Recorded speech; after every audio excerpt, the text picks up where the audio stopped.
नमस्कार. विश्वज आयुर्वेद क्लिनिक संचलित आयुष स्वास्थ्य या चॅनलमध्ये आपलं स्वागत आहे. आज आपण पाण्याचे गुणधर्म बघूया. आपल्याला रोज पाणी आवश्यक असतंच. त्यामध्ये एक प्रकारचं प्राणतत्व पण असतं.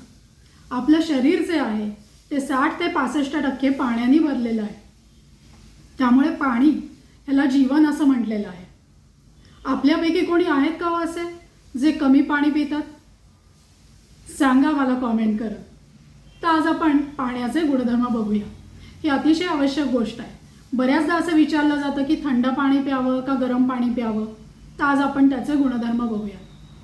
तर थंड पाणी हे उन्हाळ्यामध्ये घेतलं जातं.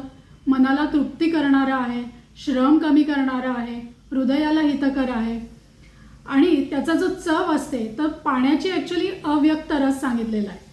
पण जी आपल्याला चव जाणवते ती त्यात असणाऱ्या क्षारांमुळे किंवा मिनरल्समुळे.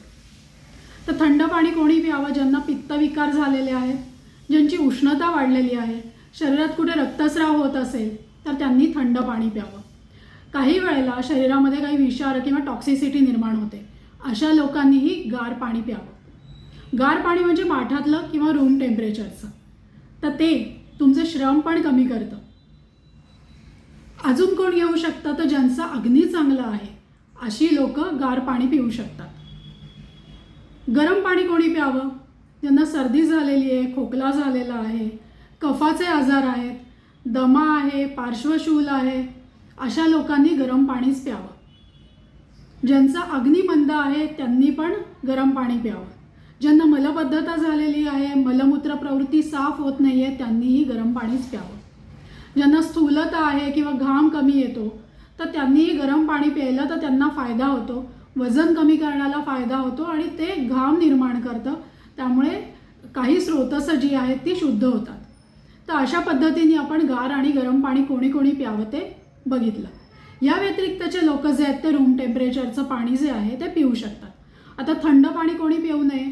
तर ज्यांना शरीरामध्ये कफ वाढलेला आहे, दम्यासारखा त्रास आहे, जास्त प्रमाणात सर्दी खोकला झाला आहे, त्यांनी गार पाणी न पिता गरम पाणीच प्यावं.